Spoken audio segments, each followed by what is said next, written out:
안녕하세요. 이제 벌써 40대 아주머니가 된 주부입니다. 아이도 둘을 키우고 있고요. 이제는 아이들도 좀 크고 좀 여유가 있는 생활을 하고 있습니다. 아이들 학교 보내고 청소기 돌리기 전에 잠깐 커피 한 잔을 하는데 갑자기 옛날 일이 떠올라 혼자 풋 하고 웃고 말았네요. 여기 사연을 종종 들으면서 다른 분들 살아간 이야기를 접하고 있습니다. 저도 보답하고자 제 사연을 하나 보내드리도록 하겠습니다. 저는 한때 꽤 잘 나가는 직장 여성이었습니다. 그러다 보니 결혼하면 하는 거고 아니면 말지 않는 생각을 하고 있어요. 그렇다고 비혼주의자는 아니고요. 굳이 결혼에 목숨 걸면서 꼭 해야지 하는 걸 안 했다는 이야기예요. 그러다 보니 연애도 다양하게 있어요. 저 좋다는 남자들은 일단 다 만나봤고요. 그렇다고 모든 남자 다 깊게 사귀진 않았어요.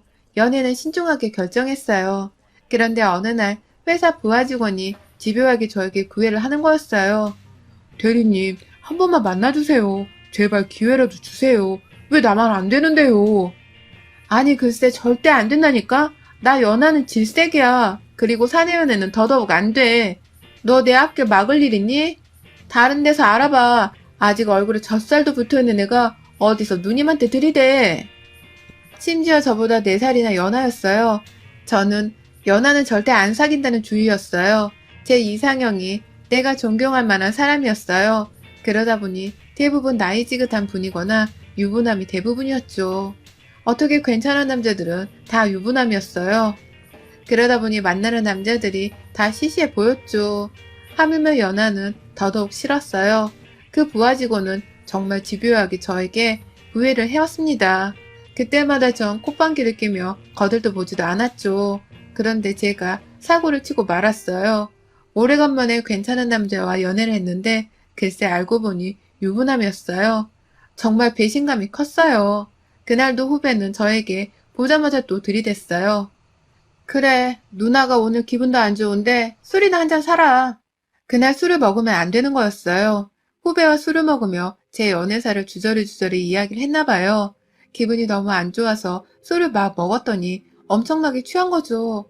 다음날 일어나서 생각해보니 창피해서 얼굴을 들고 다닐 수가 없는 거예요.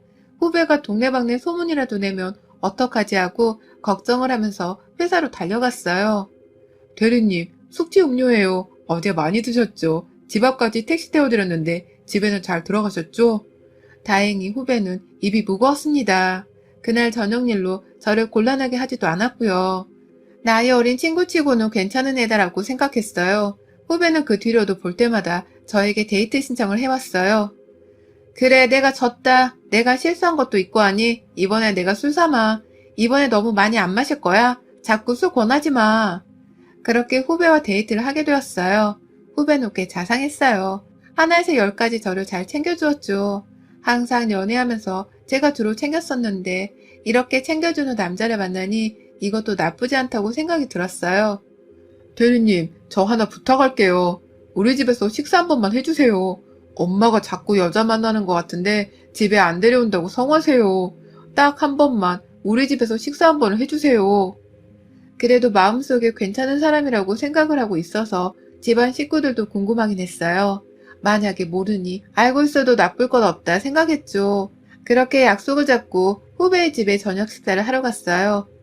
그래요. 우리의 여자친구라고? 세상에, 대학 때 데려오고 처음이네요. 여자도 안 만나고 해서 걱정했는데 다행이에요. 부담 가지지 말고 앉으세요. 후배 어머니는 차분한 말투에 서글서글한 인상이셨어요. TV에 나오는 사악한 시어머니 스타일은 아닌 것 같더라고요. 그런데 식사를 하려는데 다들 우물쭈물 하는 거였어요. 저는 손님이라 먹으라고 해야 먹을 텐데 누구 하나 식사를 하지 않고 계속 시계만 쳐다보는 거였어요. 마침 그때 문이 열리면서 한 분이 들어왔어요. 동생 여자친구가 왔다고? 그래, 식사하려 했나? 어서 먹어요. 왜들 이래 손님 모셔놓고 아직까지 나 기다린 거야? 여장부 같은 스타일의 후배 누님이 들어오셨어요. 누님이 허락하자 그제야 먹기 시작했습니다. 어서 드세요. 아이고, 찌개랑 좀 식었네. 다시 데워올까? 아니에요, 어머니. 괜찮습니다. 어서 드세요. 저는 희한한 집이다 생각했어요. 보통 아버지가 무서운 분들은 많이 봤는데 다들 누나 눈치만 보더군요. 너희 집 좀 이상하다. 저는 식사를 마치고 나와서 후배와 맥주 한잔을 하면서 물어봤어요. 아버지가 일찍 돌아가시고 누나가 우리 생계를 책임져 봤어. 동대문에서 옷가게를 해. 그러다 보니 성격도 괄괄하고 나랑은 나이 차이도 좀 나서 나를 업어 키우다시피 해서 어려울 수밖에 없어. 듣고 보니 그도 그럴 것 같더군요. 어린 나이에 가장이 되어 집을 먹여 살렸으니 가장 노릇을 하는 거죠. 저는 별로 대수롭지 않게 생각했어요. 어차피 이 후배랑 결혼할 마음이 없었거든요. 그래도 항상 지극정성으로 저에게 대하는 후배가 싫지 않았어요. 그러다 보니 자주 만나게 되더군요. 자주 만나게 되니 남녀 사이에 문제가 발생할 수밖에 없었죠. 어떡하니? 나 임신했다? 네? 정말요? 어떡해요. 미안해요.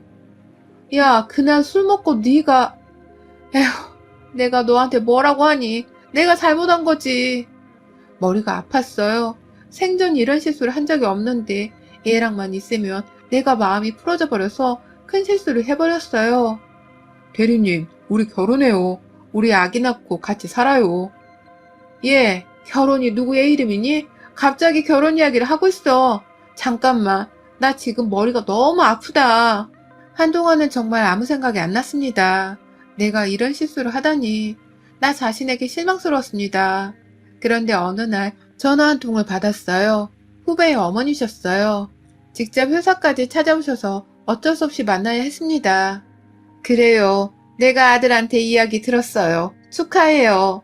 남들은 아기 가지는데도 엄청나게 힘들게 가지는데 이렇게 아기가 생겼으니 얼마나 축복이에요. 설마 아이 지우려던 건 아니죠? 우리 아들 순하고 괜찮아요. 누나 등살에 좀 기죽어서 지냈지만 그래도 어디 가서 미움받을 사람은 아니잖아요. 우리가 많이는 못해줘도 아파트 전세 정도는 해줄 수 있어요. 어떻게 우리 아들하고 결혼을 해주면 안 되겠어요? 후배 어머니의 간곡한 부탁에 차마 그 자리에서 거절은 못하고 잠시 시간을 달라고 하고 헤어졌어요. 우리 엄마 만났다고요? 내가 말렸는데 끝까지 고집을 부리셔서. 너 분명히 하자. 나 사랑하니? 내가 그렇게 좋아? 그래, 너 나 따라다닌 지 벌써 1년 넘었으니 그거는 넘어가고. 나 먹여 살릴 자신 있어? 나 아기 낳고 직접 못 다닐 수도 있어. 네가 가족을 부양할 자신 있어? 어떻게든 해야죠. 자신 있어요. 무슨 일이든 해서 먹여 살려야죠. 나 아르바이트도 열심히 했어요. 그리고 회사에서 나름 인정도 받고 있으니 이 회사에서 어느 정도 다닐 수도 있을 거고요. 대리님한테 벌라고 안 할게요. 이건 내가 확실하게 할게. 바람은 절대 안 돼. 알았지? 피는 순간 우린 끝이야. 네, 평생 모시고 살게요. 우리는 그렇게 결혼하게 되었습니다.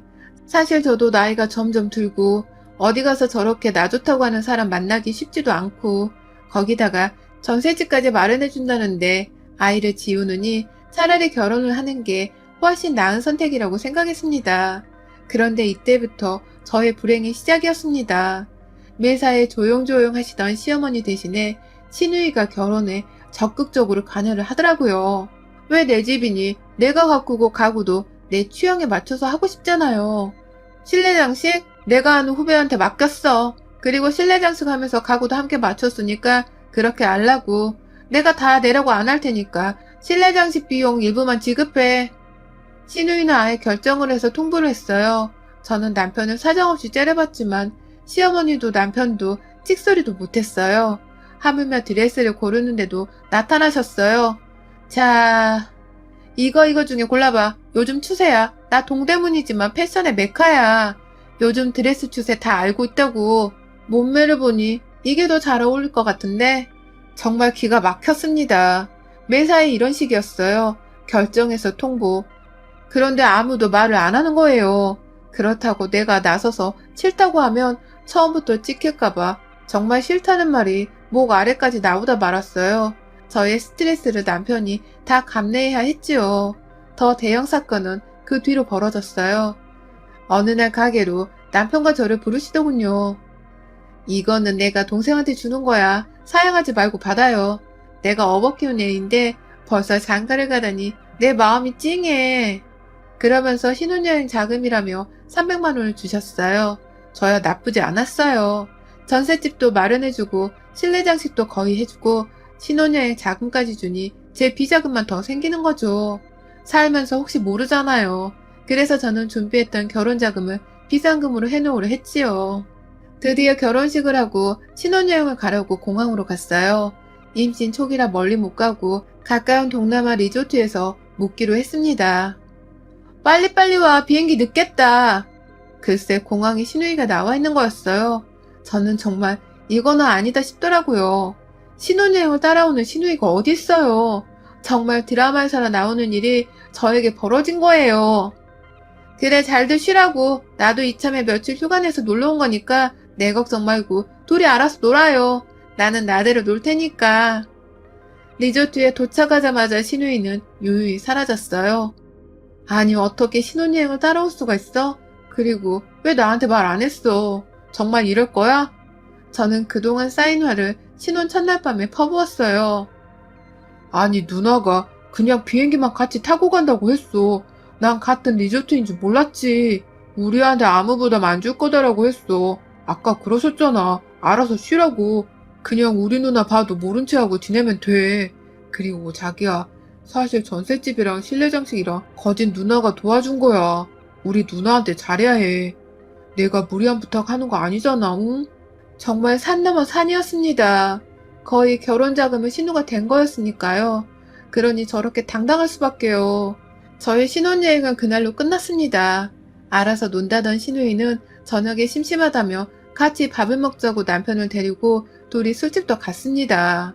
신혼여행이 가족여행이 돼버린 거죠. 저는 입덕까지 해서 리조트 방에 온종일 누워만 있어야 했어요. 그래도 다행인 건 바빠서인지 매사에 꼬장꼬장하게 굴지는 않으셨어요. 다만 자기 멋대로 하는 성격 때문에 저를 아주 곤란하게 했습니다. 어느 날 몸이 너무 안 좋아 휴가를 내고 집에서 쉬고 있는데 갑자기 문 열리는 소리가 나는 거예요. 저는 남편이 왔나 하고 내다봤어요. 그런데 신우이가 들어오고 있는 거예요. 왜? 계속 속이 안 좋아? 내가 잘 아는 전복집에서 전복죽 사왔어.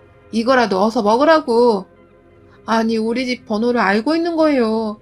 너무 당연하게 문을 열고 들어오는 모습에 저는 정말 할 말을 잃었습니다. 그 뒤로도 수시로 드나들며 온갖 과일이며 먹을 것을 사다가 냉장고에 넣어놓았어요. 저는 회사에서 퇴근하고 돌아오며 뭔가 집에 하나씩 바뀌어 있는 모습에 정말 할 말을 잃었어요. 이건 도저히 아니다 싶어서 저 이런 말씀 드리는 게 죄송한데요. 저에게 신경 써주는 거 너무 감사드려요. 그런데 아무 노크나 연락도 없이 문을 발칵발칵 열고 들어오셔서 제가 얼마나 놀라는지 몰라요. 제발 오시기 전에 연락이라도 좀 하고 오셨으면 좋겠어요. 저는 최대한 예의 있게 이야기를 드렸어요. 아, 그래? 미안. 이거 내가 큰 실수를 했네. 내가 성격이 좀 급해서 그래. 우리 동생 집이라고 생각하고 편하게 한다는 게 자네 생각까지는 못했네. 미안. 앞으로 조심할게. 그런데 더 문제는 그 뒤로부터였어요. 아예 저랑 대화도 잘 안 하셨어요. 물론 집에도 아예 안 오시고요. 전해줄 게 있으면 남편한테 전화해서 가져가라고 하시더라고요. 이렇게 나오니 제가 더 무서운 거예요. 자기야, 혹시 누님 화나신 거야? 요즘 나한테 말도 잘 안 거시네.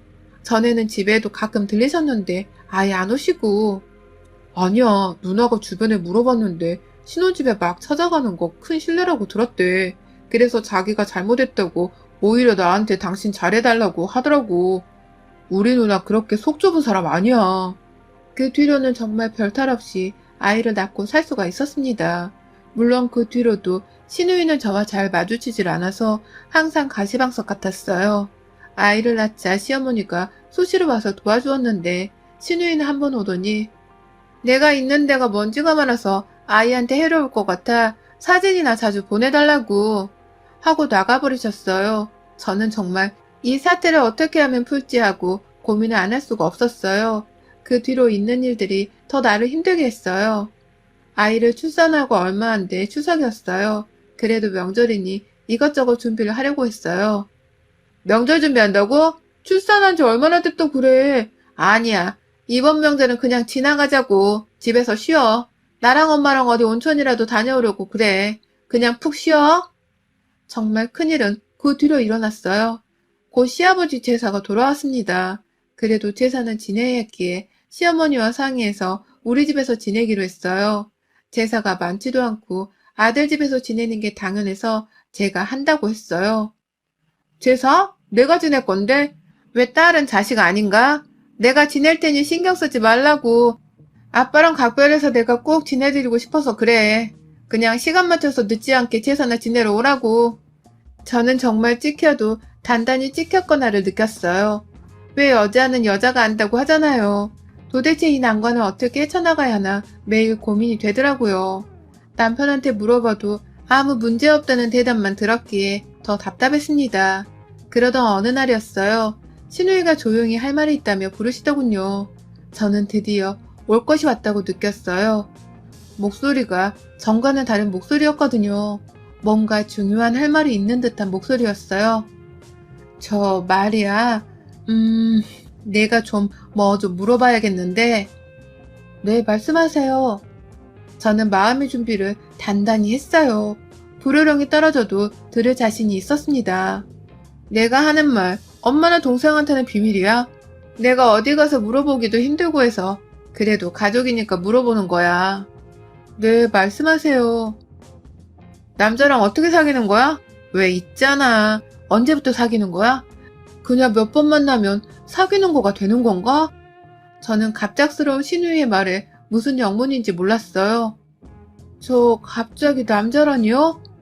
아니, 에이, 내가 남자를 한 명 사귀는 것 같은데 이게 사귀는 것인지 아닌지 나도 알 수가 없어서 어디 가서 물어볼 수가 있어야지. 저는 신우이의 말에 박장대소 할 뻔했어요. 그날 우리는 꽤 많은 대화를 해야만 했어요. 사실 나 남자를 한 번도 안 사귀어봤어. 정말 가족만을 위해 살아왔지. 나 좋다고 하는 사람도 꽤 있었는데 거들떠보지도 않았어. 그런데 동생도 결혼하고 나니 나도 마음이 여유가 생겼나 봐. 처음으로 괜찮은 남자를 만났는데 왜 있잖아. 진도. 그래, 진도라고 한다며? 그게 안 나가. 내가 싫은 건가? 신우이는 남자를 사귀어 본 적이 한 번도 없답니다. 그러니 남자에 대해선 정말 아무것도 몰랐어요. 그건 아마 빈틈을 안 줘서일 거예요. 조금 빈틈을 주셔야 해요. 이를테면 술에 취한 척 한다던가 가녀린 척 한다던가. 아니 그걸 어떻게 해. 이미 내가 더 술을 잘 먹는데. 그리고 가녀린 척이라니? 아, 정말 남자 사귀는 게 이렇게 어려운 일인 줄 몰랐네. 신우이는 정말 남자에 대해서 하나도 몰랐습니다. 우리는 그 뒤로도 수시로 만나 신우이의 사랑작전에 갖은 조언을 다 해주었습니다. 그렇게 자주 만나고 대화를 해보니 신우이는 정말 단순한 성격일 뿐이지 결코 나쁜 마음을 가지고 있지 않다는 것을 느낄 수 있었습니다. 내 기준에서만 신우이를 바라보니 오해를 하고 있었던 거죠. 그래, 여기까지는 잘 된 것 같아. 근데 결정적으로 왜 그거 모텔 가는 거 그거는 어떻게 해야 해? 그리고 가서 어떻게 해?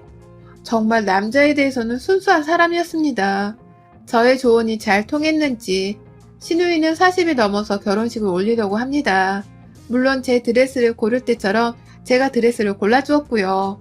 지금도 신부대기석을 가봤는데 바들바들 떨고 있더라고요. 아, 이게 뭐라고 이렇게 떨리냐? 나 막 도망가고 싶고 그래. 아, 심장이 왜 이렇게 뛰지? 그래도 여자는 여자인가 봐요. 천하의 신우이가 결혼식을 앞두고 바들바들 떨고 있답니다. 세상에 참 많은 사람이 있죠. 하는 행동으로 인해 오해를 받은 사람들도 있고요. 그래도 대화가 제일 중요한 것 같아요. 저는 신우이와 대화를 하면서 사실대로 신우이에게 이야기했어요. 다들 어려워한다고. 신우이는 모르고 한 행동이었어요. 다들 지레짐작으로 그 사람을 판단한 거죠. 우리 집은 예전보다 훨씬 부드러워졌답니다. 혹시 신우이랑 사이가 안 좋으신가요? 대화를 한번 해보세요. 혹시 알아요? 절친이 될 수도 있답니다.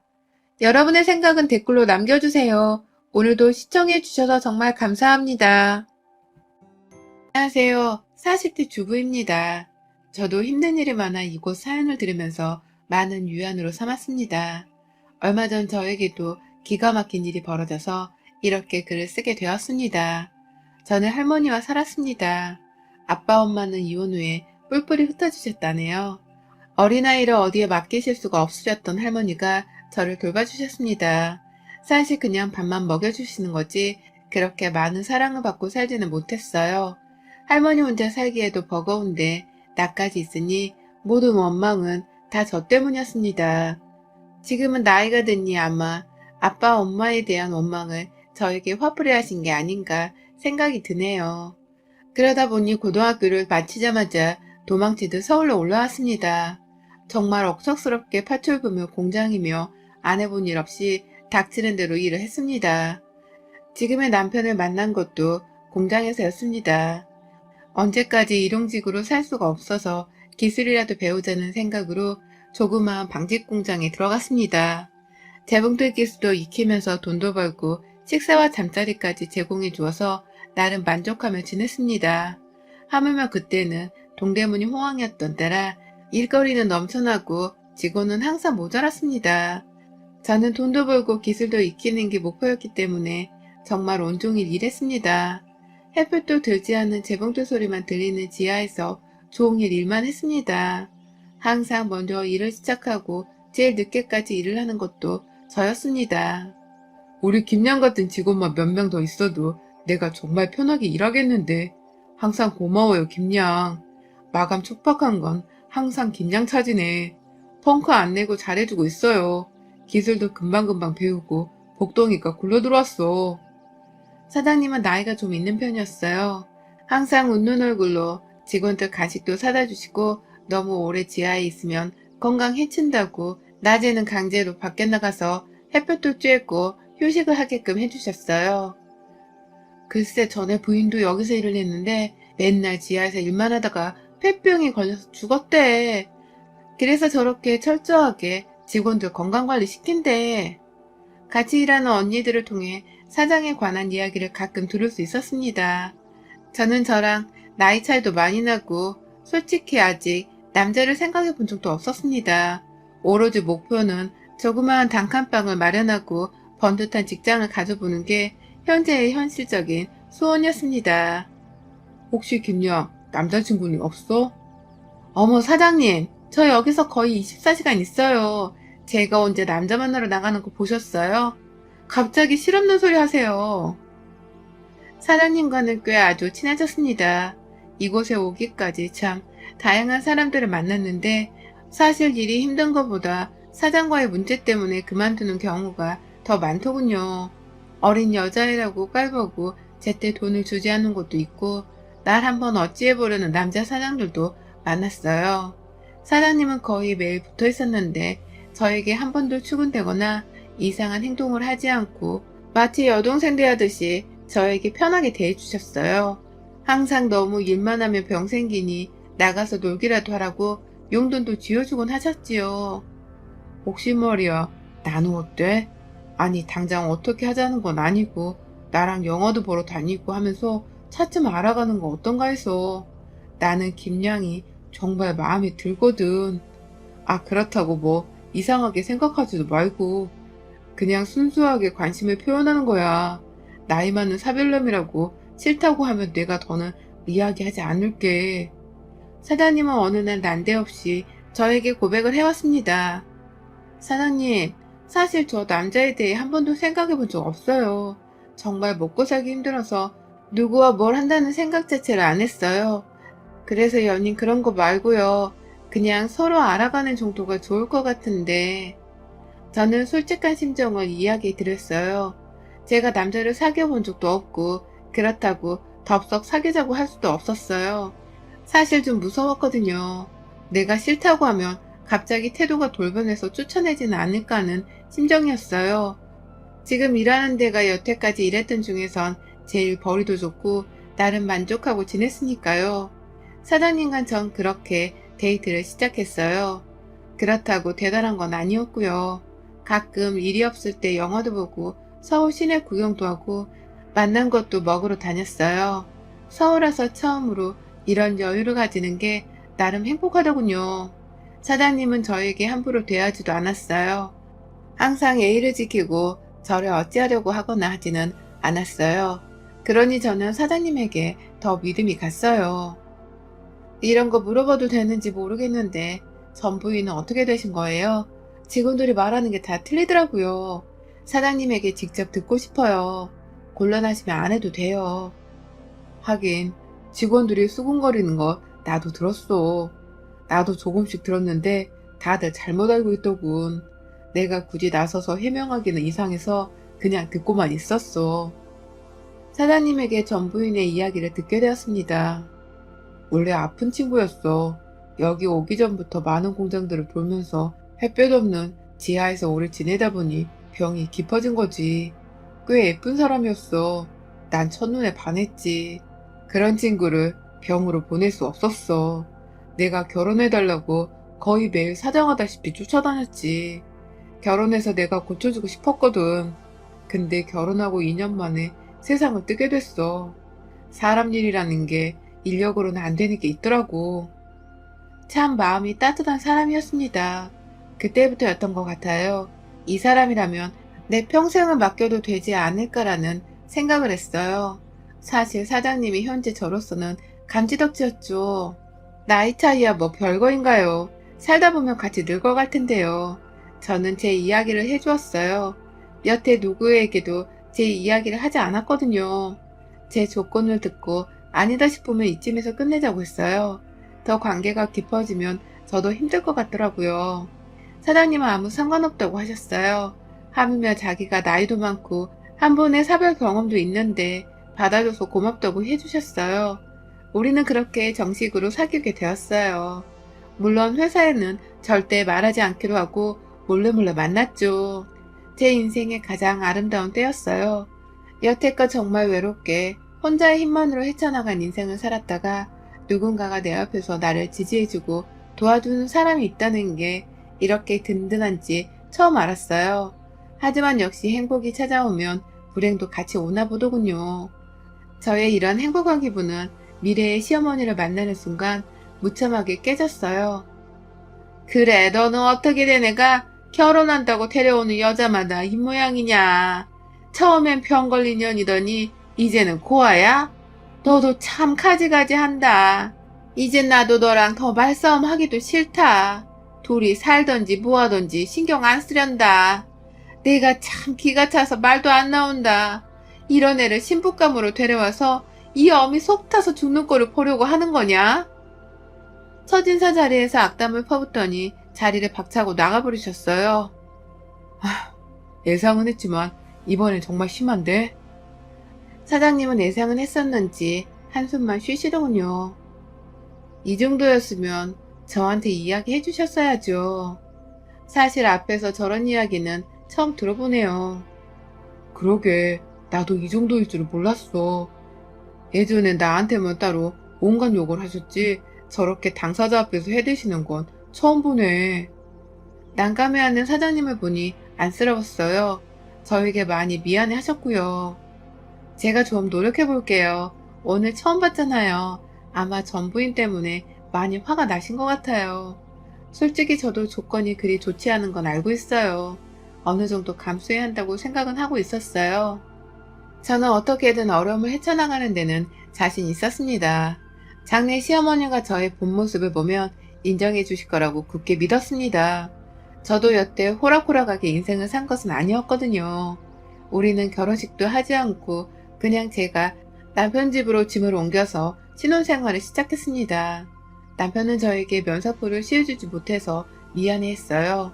저희는 조촐하게 성당에 나가 신부님 앞에서 혼인서약을 하고 부부의 연을 맺었어요. 나는 이 면사포가 제일 마음에 들어요.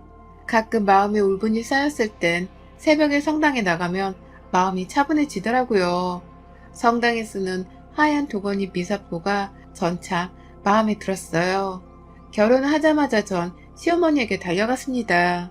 시어머니는 식당을 하셨어요. 저는 이미 식당 일도 해봤던 터라 시어머니가 일을 시키지 않는데도 알아서 일했습니다. 시어머니는 처음에 아예 거들떠도 안 보셨죠. 아마도 저러다 말겠지 했을 거예요. 그런데 하루 이틀, 한 달이 넘어가자 반응이 보이시더군요. 아유, 정말 사장님, 저렇게 잘 보이라고 노력을 하는데 좀 봐줘요. 씩씩하게 일도 잘하고 아주 진국이구만. 요즘 세상에 저런 며느리가 어딨어. 마음에 안 들면 반품해. 우리 아들하고 살게 하게. 저런 며느리 있으면 난 떠받들고 살겠네. 누구 며느리한테 실없는 소리 하는 거야? 반품이라니. 우리 아들내미가 잘나니 저런 애가 들어온 거지. 당신네 아들이랑은 어림도 없어. 저는 그런 이야기를 들으니 어느 정도 마음이 풀린 것 같아서 다행이었어요.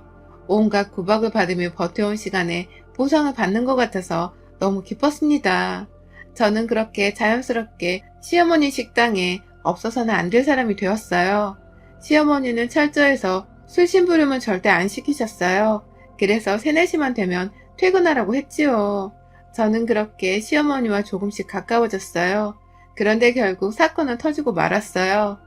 일단 사람을 한번 무시하니 그래도 노여움을 풀기는 했지만 순간순간 튀어나오는 말에 계속해서 상처받더군요. 문제의 사건은 김장하면서 벌어졌어요. 식당을 오래 하셔서인지 식당에서 김장하는 날은 마을 김장날이었어요. 아예 트럭 몇 대를 불러서 단체로 김장을 하셨어요. 그러다 보니 온 동네 분들이 다 모인 거죠. 저는 새벽부터 모든 재료를 다듬고 김치를 소금물에 담가두느라 꼬박 날밤을 새야했어요. 이런 이 많은 거를 혼자 다 했어? 세상에나. 올해는 왜 도와달라고 전화를 안 하네 했더니 새댁이 이 많은 걸 다 해놨네. 어머 세상에. 아주 깔끔하게 정리도 다 해놨네.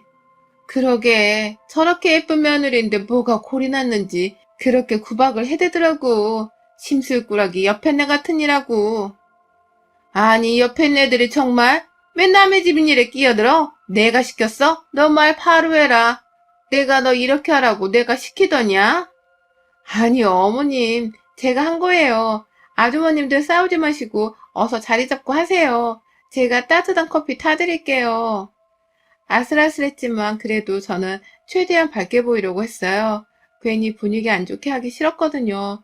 그런데 문제는 역시 아주머니들이 많이 모이니 말이 문제였죠.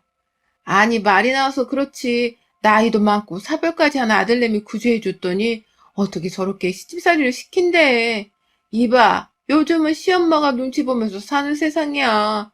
어떤 세상이라고 저렇게 조선시대처럼 종부리들 하려들어. 성격 참 이상한 옆에내네. 그러게 내 말이. 전부인도 이쁘장하니 사근사근 하던데 그렇게 못살게 굴어서 죽었더니만 또 사람 하나 잡는 거 아닌지 몰라. 아들 하나 있다고 옛날부터 그렇게 유세를 떨더니 아들이 변변치 못하니 남들한테 화풀이 하는 거지. 저 옆에네 옛날부터 그랬어. 동네 아주머니들은 다들 한 소리씩 해댔어요. 아무래도 오랫동안 살다 보니 그렇게 서로 흉도 보고 하며 지내셨겠죠. 그런데 시어머니는 아들 욕까지 나오자 해서는 안 될 말을 해버리셨어요. 아니 이놈의 옆에 애들이 김장 와서 못하는 소리가 없네. 내가 말을 안 하려 했는데 저애 일가 친척도 돈도 한 푼 없는 애야. 그런 애 구조해주는 건데 너희가 뭘 좀 안다고 이래라 저래라야. 아휴 정말 차라리 전에는 이쁘장하기라도 했지. 어디서 굴려먹고 온지 근본도 없는 애 데려다가 먹여주고 재워주고 내가 왜 아들 욕까지 먹어야 하는지 내가 속이 터져 죽겠네. 그 말을 시끌시끌하던 아주머니들은 일순 조용해지셨어요. 일부는 혀도 끌끌 차셨고 고개를 돌리고 아예 외면하는 아주머니들이 대부분이었죠. 시어머니도 일순 해서는 안 될 말까지 해버리셨다 느끼셨는지 저를 쳐다보셨어요. 저는 갑자기 너무 서러웠어요. 그렇게 잘 보이려고 기를 쓰고 노력을 했는데 다시 날아오는 건 여전히 냉대와 비난이라 더는 못 참겠더군요. 결국 전 눈물을 터뜨리고 그 자리를 박차고 나와야 했어요. 저저 내가 사고칠 줄 알았어 이 미친 옆에네야. 너도 혼자 애 낳고 키워봤으면서 어찌 그리 상처 주는 말만 골라서 하냐. 내가 그러게 항상 너 말 조심해라 했지. 어쩌나 에이구 저거 평생 간다. 시어머니도 뭔가 큰 실수를 하신 거를 깨달았을 겁니다. 입 밖으로 꺼내도 될 이야기가 있고 조심해야 할 이야기가 있는데 동네 사람들이 다 있는 앞에서 너무 심한 말을 뱉어버린 겁니다. 저는 그날 집으로 와 입으로 뒤집어 쓰고 펑펑 울었어요. 처음으로 날 버리고 가버린 엄마 아빠가 너무 싫었고 항상 날 구박하던 할머니가 미웠어요. 저는 누구에게나 구박만 받고 자라야 하는 사람이냐 하는 자괴감까지 들더군요. 그리고 며칠을 알아누웠어요. 남편은 그런 저에게 몇 번이고 무슨 일인지 물었지만 저는 대답을 할 기력도 없었어요. 정말 여태 살아오면서 받았던 가정 구박들이 생각나면서 제가 살아왔던 세월이 다 부질없게 느껴졌어요. 그러고 누워있는데 밖이 좀 소란스러웠어요. 아가가 아프다고? 김장할 때 무리해서 병이 났나? 시어머니가 오신 것 같더군요. 혹시 무슨 일 있었어요? 김장하고 와서 이불 뒤집어 쓰고 벌써 이틀째예요. 약 먹으라는 이야기도 안 들어요. 어머니, 또 무슨 말 하신 거 아니에요? 아니, 내가 좀 화가 나서 좀 막말을 했는데. 아니, 어머니, 정말 너무하시네요. 저 사람 어머니 마음에 들려고 그렇게 노력하는데 어떻게 그날 이후로 바뀌신 게 없어요. 저 사람 매일 새벽같이 식당 갔다가 저녁에 와서 우리 공장 일하고 우리 집 종처럼 일했어요. 고마워하지는 못할 망정 왜 그렇게 구박하세요? 아니, 내가 옆에 애들하고 싸우느라 좀 말이 헛나왔어. 어머니, 가세요. 우리 여기서 끝내죠. 어머니는 정말 구제불능이에요. 제 전부인도 그렇게 마음에 안 든다고 아픈 사람을 괴롭히더니 이제 저 사람한테까지? 어머니, 그냥 내가 싫은 거죠? 우리 앞으로 얼굴 보지 말고 삽시다.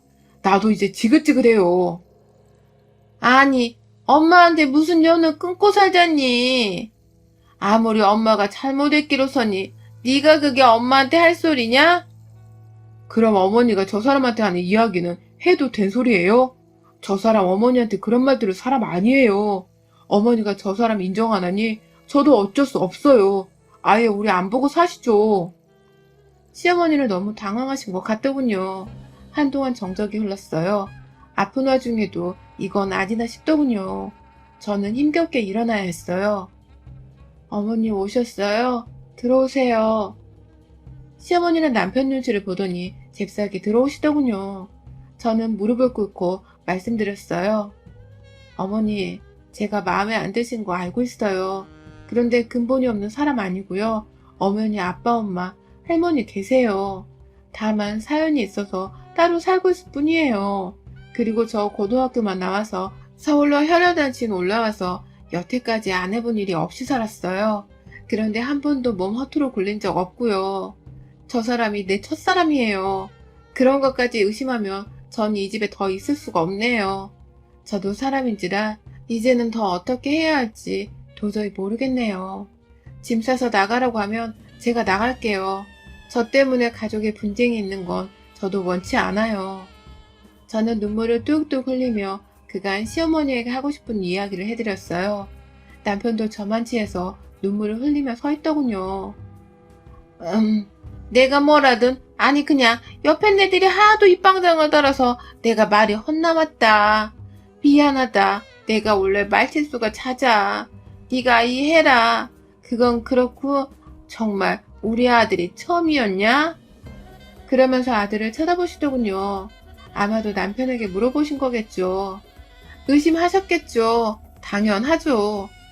여자 혼자 시골에서 올라와서 이런 일 저런 일 안 해본 거 없는데 어디서 험한 걸 안 당하고 사는 게 더 힘든 일이죠. 저 그렇게 안 살았어요. 그리고 그럴 시간도 없었고요. 그래, 내가 미안하다. 내가 내 허락도 안 받고 매번 통보하던 여자를 데려와서 괜히 너한테 화를 냈나 보다.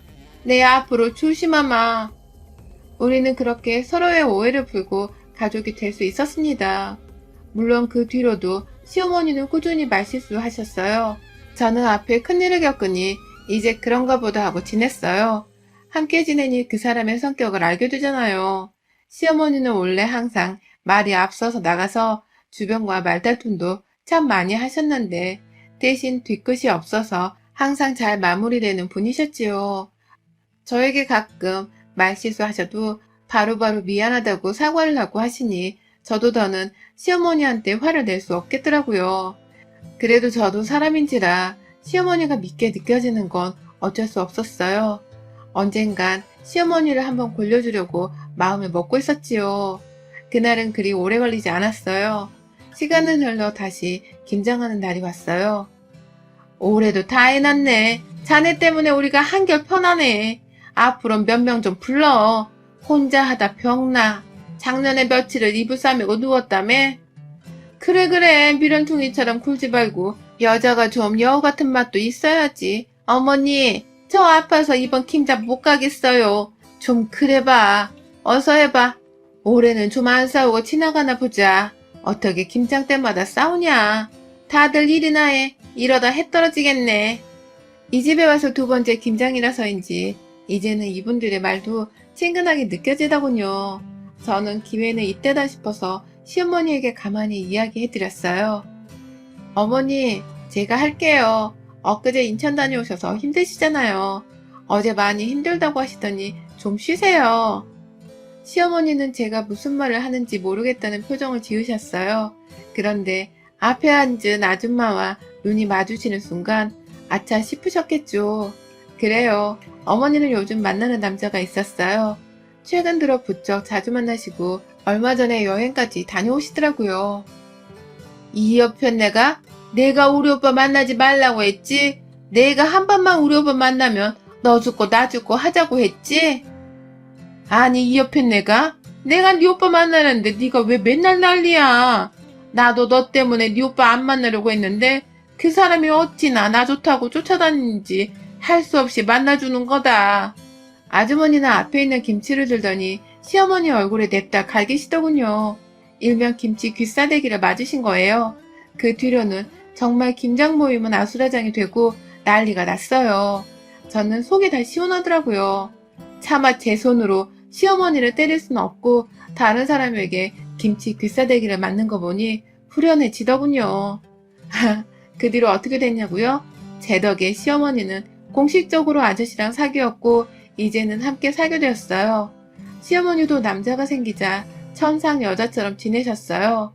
우리 가족은 그렇게 행복한 가정으로 지내고 있답니다. 여러분들도 힘들고 어려운 시기가 있을 겁니다. 저처럼 잘 버텨보세요. 언젠가 낙이 올 거예요. 저도 항상 응원해드릴게요. 여러분의 생각은 댓글로 남겨주세요. 오늘도 시청해주셔서 정말 감사합니다.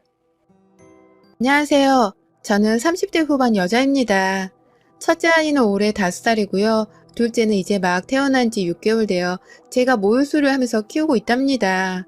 다니고 있던 직장이 있었는데 제가 첫째를 낳고 두 번의 유산을 겪었던 경험이 있었는지라 남편과 친정회사의 적극적인 권유로 인해 지금의 둘째를 가졌을 적에 사표를 내게 되었습니다. 맞벌이를 하다가 외벌이가 되는 것이 금전적으로 부담이 많이 될 것을 잘 알고 있었지만 둘째 아이가 건강하게 태어난 지금 다시 되돌아보면 100번이고 잘한 선택이라고 생각이 들어요. 옆에서 혼자 돈을 벌면서도 건강히 잘 자라나는 둘째를 보며 행복해하는 남편도 저와 마찬가지였고요. 제가 앞서 두 번의 유산을 겪었다고 말씀을 드렸는데요. 사실 유산하게 된 특별한 이유들이 분명히 존재했습니다. 남편도 그렇고 친정에서도 그렇고 그 원인을 너무나 잘 알고 있었기 때문에 이번만큼은 제가 또다시 유산을 하지 않도록 각별히 신경을 써주고 회사까지 그만두게 했었는데요. 그 이유는 바로 시댁이었습니다. 손주가 태어난다는 사실에 누구보다 기뻐하고 또 축복의 인사를 던져주셔야 할 시댁에서 저를 못살게 굴어 제가 두 번의 유산을 겪어왔었어요. 저희 시어머니는 제가 남편과 결혼을 하기 전 저희 커플을 누구보다 잘 어울린다면서 응원을 해주셨던 분이셨습니다. 남편은 공무원에다가 저는 대학병원 간호사로 근무를 하고 있었는데요. 둘 다 어디 직장을 잃거나 직장을 구하지 못해서 방황할 일은 없을 거라며 부부가 가진 직업에 대해 무척이나 만족해 하셨어요. 전 그 당시만 해도 시어머니가 절 좋아라 하시는 줄 알고서 얼마나 좋은 결혼 자리냐며 친구들에게 자랑을 하고 다녔는지 모릅니다. 참 바보 같은 생각이었죠. 결혼을 하고 나서 보니 시어머니가 하루는 저를 시댁으로 부르시더라고요. 그래서 오전 근무를 마치고서 시댁에 들렸더니 시어머니께서 대뜸 용돈을 요구하시는 겁니다. 며느라, 네가 대학병원 간호사라는 말에 내가 이 결혼을 찬성한 건 알지? 네가 만약 대학병원 간호사가 아니라 여기저기 동네마다 우후죽순 늘어서 있는 작은 병원의 간호사였으면 내가 절대로 너를 며느리로 두지 않았을 거다. 그나마 주변 친구들한테 들어보니 대학병원 간호사는 월급이 좀 된다던데. 네가 결혼하고 이렇게 입을 싹 다물고 있는 게 정말 낯설게 느껴지는구나. 시부모님은 네 부모님과도 같은 존재니까 앞으로는 네가 우리 부부의 용돈을 좀 맡아줬으면 싶구나. 시어머니는 그날 제게 시부모님의 용돈을 앞으로 책임지고 주라는 갑작스러운 말씀을 건넨과 동시에 저라는 사람이 좋아서가 아니라 오로지 저의 직업이 마음에 들어서 결혼을 시킨 거라는 사실을 솔직하게 고백하셨어요. 결혼 전에는 쉽사리 느껴보지 못했던 모습이었는지라 저는 그 자리에서 정말 머리를 얻어맞은 기분이었답니다. 어쩐지 일이 잘리거나 구하기 어려운 일이 아니라서 좋다고 하실 때 돈에 조금 계산적인 분이신가 싶기는 했었는데 결혼 후에 대놓고 며느리한테 용돈을 달라면서 진상을 부리실 줄은 정말 몰랐어요. 그런데 저는 그날 어머님 앞에서 바로 용돈 30만 원을 건네드렸습니다. 참 바보 같죠? 결혼하고 일주일이 막 지났을 때였는데 시어머님이 남편도 없이 저 혼자만을 시댁에 불러서는 그런 말씀을 무기잡고 하시니 제가 바로 거절을 할 수가 없었어요. 가뜩이나 소심하고 또 할 말도 제대로 못하는 답답한 성격이었는데 그 자리에서 용돈을 드리기 싫다고 말을 하거나 남편과 상의를 해보겠다고 하면 당장이라도 어머님이 저를 집에서 내쫓아버리실 것만 같았거든요. 실제로 제가 남편이랑은 얘기를 해보셨죠? 라면서 뜸을 들이며 물어보기도 했었는데요. 어머님이 그 자리에서 딱 잘라선 네 남편 얘기가 여기서 왜 나오니? 내가 걔한테 얘기할 거였음 걔를 불렀겠지 너를 불렀겠니? 너 참 눈치가 없구나. 라며 짜증을 내신 바람에 저는 입을 꾹 다물어버리고 말았습니다. 돈 30만 원이 제게 그리 큰 돈은 아니었지만 그렇다고 적은 돈도 절대 아니었습니다.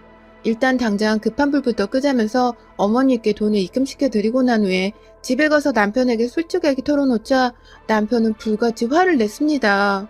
그런 소리를 저 혼자만 불러서는 강요하듯 하셨다는 것에서 남편도 자기 엄마한테 단단히 실망한 듯 했습니다.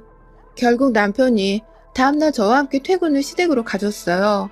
시어머니는 당연히 남편한테 그새 다 꼰질러서는 자기 편 들어달라고 데리고 온 거야? 너 정말 그렇게 안 봤는데 애가 참 영악하다. 간사하단 소리야 이거사. 라면서 저를 나무라셨고요. 저는 저대로 어머님 그게 아니라 저한테도 30만 원은 적은 돈이 아니라서 부부끼리 이런 문제는 반드시 상의를 해야 한다고 생각을 했어요. 그래서 남편한테도 말을 한 거고 저희가 다시 온 건 용돈 문제를 좀 더 확실히 매듭지자는 의미에서 라면서 이유를 말하고 있었는데요. 시아버님이 듣고 계시다가 제 말을 딱 자르시더라고요. 됐다. 더럽고 치사해서 안 받는다. 당신도 쟤들이랑 더 이상 얘기하지 마. 니들도 집에 가. 라면서 소리를 지르셨어요. 돈 30만 원을 안 줘서 세상 치사한 며느리가 되어버린 어처구니가 없는 상황이었어요. 당연히 저는 시부모님한테 미움을 받게 되었다는 생각에 정신이 아찔했고 남편은 남편대로 자기 부모님 고집은 원래 이랬다면서 혀를 차더라고요.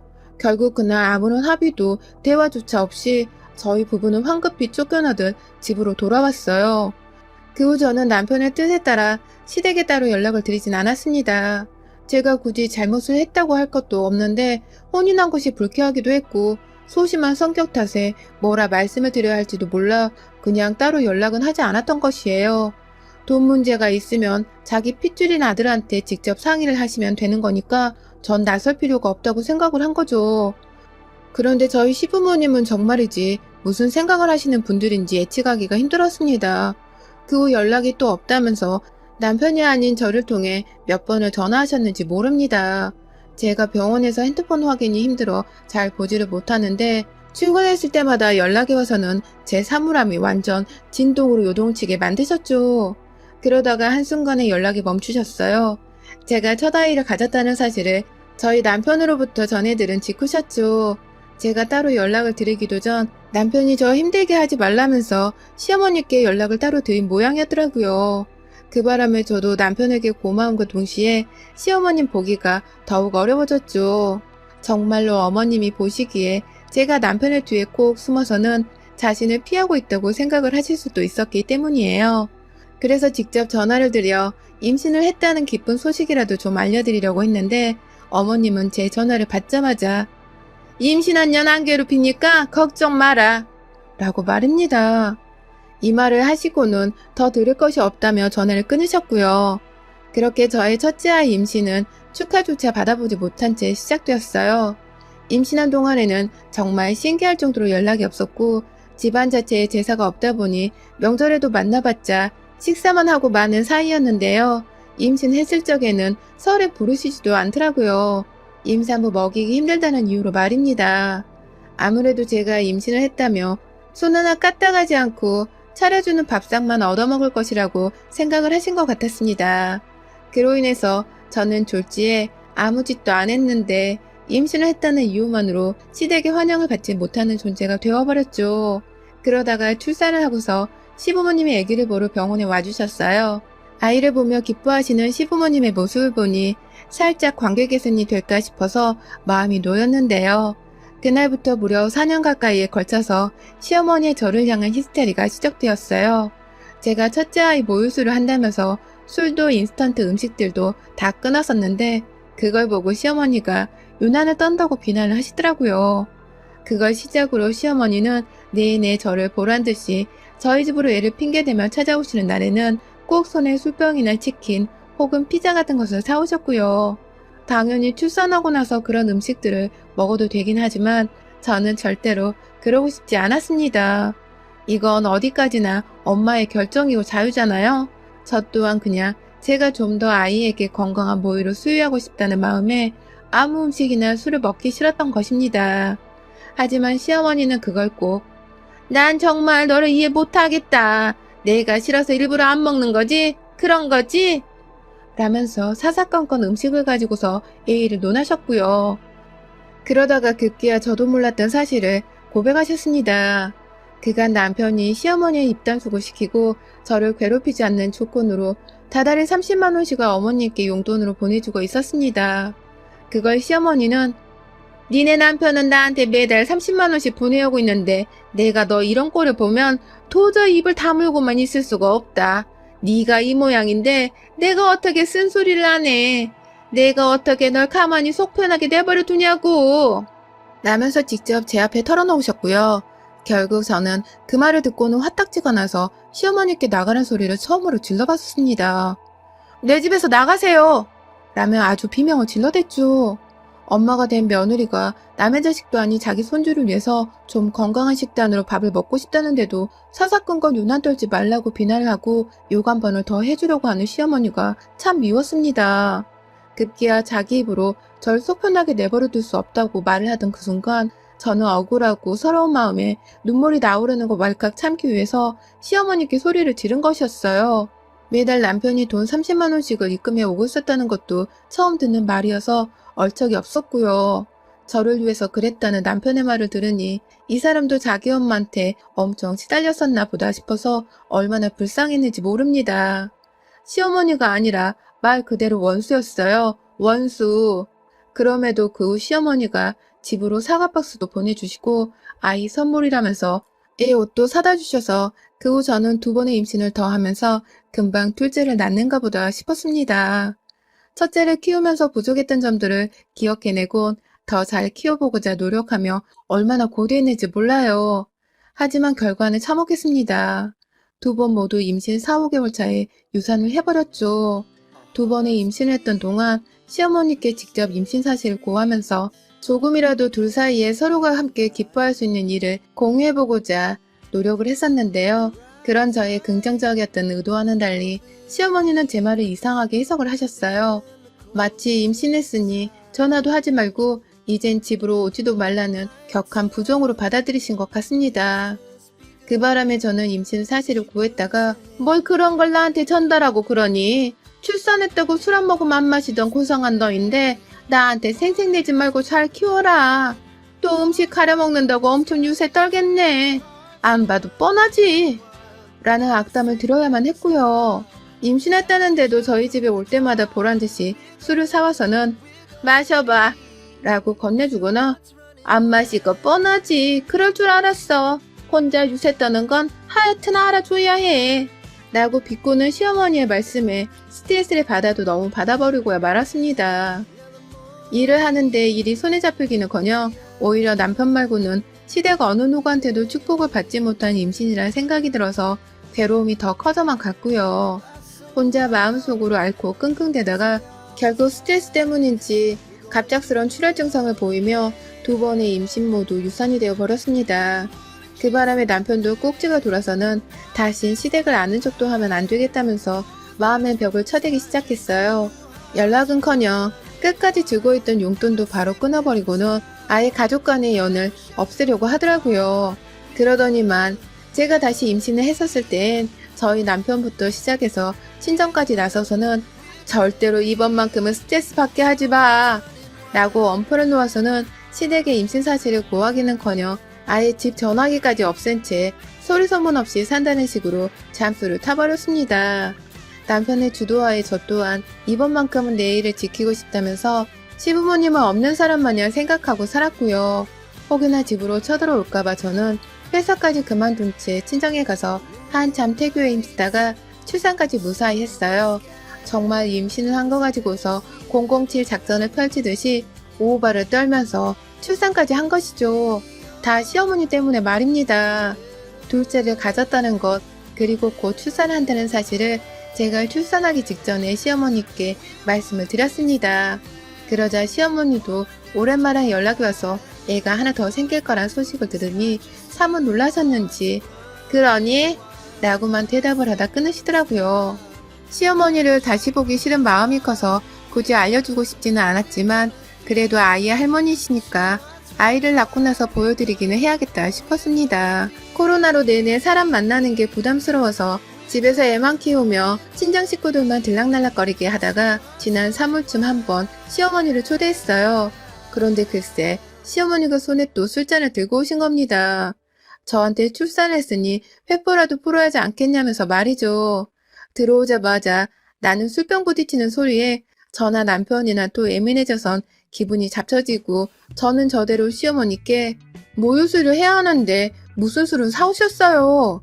라면서 결국 쓴소리를 뱉었어요. 애가 둘이 되다 보니 이제는 그냥 시모 앞에서 대답만 한 채 답답하게 굴어들일 수가 없었습니다. 남편도 옆에서 또 저러신다면서 한숨을 깊게 쉬는데 시어머니는 또다시 너 설마 애 낳았다고 또 유세 떠는 거야? 연락 안 하던 사이에 애가 좀 괜찮아졌을라나 싶었더니만 이건 뭐 더 심각해졌네. 출산을 했으면 한 거지 출산하고 나서도 술 한잔 시부모랑 나누지 못한다는 게 정상이야? 말이 되냐고 버르장머리 없는 것 라면서 투덜대기만 하다가 싸늘한 분위기에 도망치듯이 집을 나섰습니다. 정말 그 꼴을 보니 죄 없는 남편 얼굴도 괜히 보기가 싫더라고요. 남편도 본인 엄마가 쪽팔리긴 한 건지 나이 들어서 더 저러는 것 같다면서 애써 면죄부를 주려고 애를 썼고요. 뭐든 별로라면서 시어머니 얘기는 그만하란 말을 남긴 채 애만 다시 돌보며 육아에 용을 쓰고 살던 어느 날 한 달 정도가 지나서 시어머니가 대낮에 또다시 저희 집을 찾아오셨어요. 친정엄마가 저 도와주신다고 저희 집에 와 계셨는데 졸지에 친정엄마랑 시어머니가 서로를 마주보고 있게 된 상황이었죠. 무슨 일이시냐고 물어보니 시어머니는 지난번에 저한테 잘못한 것이 내내 걸렸다면서 사과를 하고 싶다면서 저한테 주려고 사오신 것들을 잔뜩 부엌 식탁 위에 올려두시더라고요. 뭐 소고기부터 시작해서 과일도 몇 가지 들어있었고 제 건강 챙기라면서 임산부용 영양제랑 발포 비타민까지 정말 다양한 것들을 사오셨어요. 갑자기 왜 이러시는지는 모르겠지만 뒤에서 눈치를 보고 있던 저희 엄마도 시어머니가 사오신 것들에 놀래서는 아이고 사돈 정말 많이도 사오셨어요. 이렇게까지 돈 안 쓰셔도 되는데 라면서 내심 고마워하셨고요. 저 또한 내심 감사하단 말씀을 드려야겠다 싶던 순간에 어머님께서도 내가 그간 아들한테 용돈을 받은 것도 있고 미안한 게 한둘이 아니라서요. 이렇게라도 신경을 써줘야죠. 라면서 멋쩍어 하셨어요. 그간 제가 봐오던 우리 어머니의 모습과는 달라도 너무 다른 모습에 저는 감탄을 할 지경이었죠. 당장에 상을 차리자면서 친정엄마가 갓 사온 소고기를 구워내겠다며 준비를 하셨고 시어머니 또한 저보고 앉아있어라. 요리는 내가 해갈게. 사온 김에 발포 비타민 한잔 할래? 라면서 물어보고 배려를 해주셨죠. 언제 또 이런 상황이 오고 있나 싶어서 네 라면서 저는 기분 좋게 아이를 안은 채로 소파로 갔고요.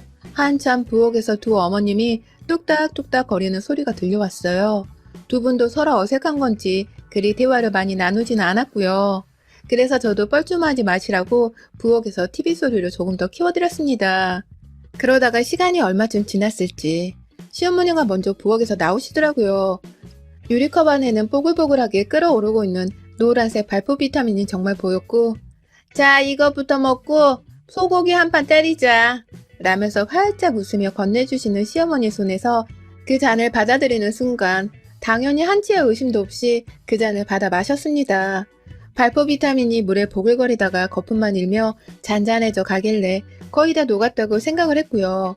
그래서 개운하게 입가심이라도 먼저 하자면서 입안에 딱 들이넣었는데요. 와, 정말 저는 그 순간 제 입에서 폭포수가 쏟아져 나오는 줄 알았습니다. 마시자마자 1초 만에 이상한 기분이 들었어요. 그 발포 비타민 용액으로 추정되는 것이 제 입안에 들어와 목구멍으로 막 넘어가려던 그 순간 알코올의 맛이 느껴지더라고요. 쓰고 칼칼하고 결코 물이라고 할 수 없는 그 독한 맛과 향이 목구멍까지 닿았던 그 순간 시어머니의 얼굴을 향해 뱉어버렸습니다. 공중에 구토를 하듯 그냥 목구멍에 남은 마지막 한 방울까지도 다 쏟아버리겠다는 듯이 구역질을 해대기 시작했죠. 졸지에 고기를 접시에 담던 엄마가 놀래 뛰어오셨고 저에게 다가와 무슨 일이냐고 물어보자마자 제 입 밖으로 흘러나온 알코올 냄새를 맡으신 엄마는 이게 뭐야? 너 술 마셨니? 라면서 땅바닥에 흘려진 컵에 잔여물들을 살펴보셨습니다.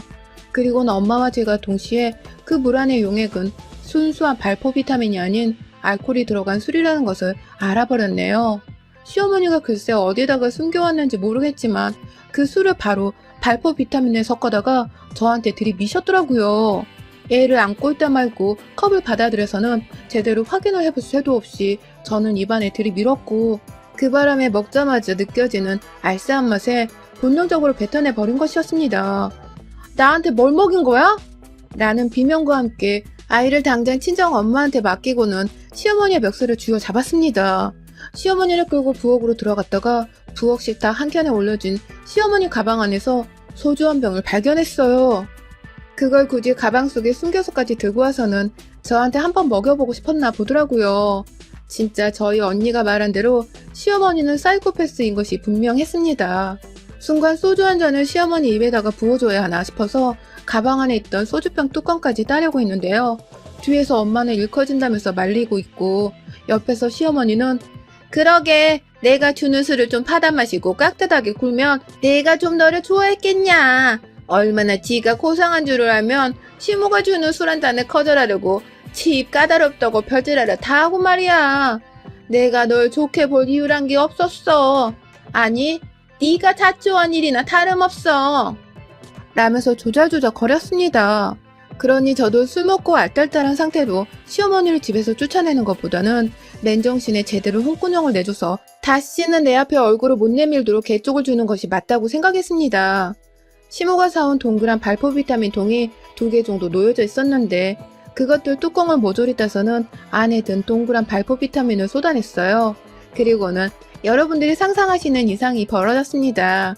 손에 한 움큼 쥐어지는 발포 비타민을 들어다가 시어머님의 입에 넣는 걸로도 모자라 그 주둥이 안으로 물병을 집어서는 달달달 쏟아 부어버렸어요. 입안에서 발포 비타민이 부글부글 거리면서 들끓어 올라선 녹는다고 난리가 났을 터인데 저는 입 다물라면서 시어머니의 입을 한참 동안 부여잡고 닫아놓고 있었습니다. 아주 시어머니의 콧구멍 안에서 노란 발포 비타민 용액이 나오고 정말 난리도 아니었어요. 몇 번 그러고 있다가 급기야 제 앞에서 자존심도 없는지 눈물을 보이던 시어머니의 얼굴에 놀라서는 시어머니의 고개를 바닥으로 밀어놓은 채 입을 떼니 시모는 입안에 노란 용액들을 제가 했던 것처럼 아주 폭포수 마냥 쏟아내더라고요. 콸콸콸콸 말입니다. 그걸로도 모자라 레몬 맛의 비타민으로 인해 입안이 잔뜩 시었는지 으에 하는 포유와 함께 수돗물 앞에 가서는 입안을 한참 동안 헹궈내시더라고요. 눈물 콧물까지 쏙 뺀 채로 싱크대 안에서 한참을 그렇게 자기 입을 헹군다고 정신이 없으셨고 진정이 되고 나서는 멘붕이 오셨는지 그 자리에서 일어나지를 못한 채 여전히 싱크대 옆에서 쭈그려서는 고개를 숙이고만 계셨습니다. 저는 그 뒤에서 엄마가 옮기려 하셨던 소고기 같은 그릇을 집어와 거실에서 TV를 보며 소고기를 먹었고요. 친정엄마는 중간에서 이걸 다 누가 닦아? 정말 하나부터 열까지 제정신이 아닌 옆에 내가 분명하다니깐. 아휴, 이게 정말 무슨 난리야. 왜 저 모양이냐고 니네 시엄마는. 라면서 저를 향해 심호를 약올리는 부채질을 해대셨습니다. 제가 내버려둬. 지가 알아서 난리 피운 건 정리하고 가겠지.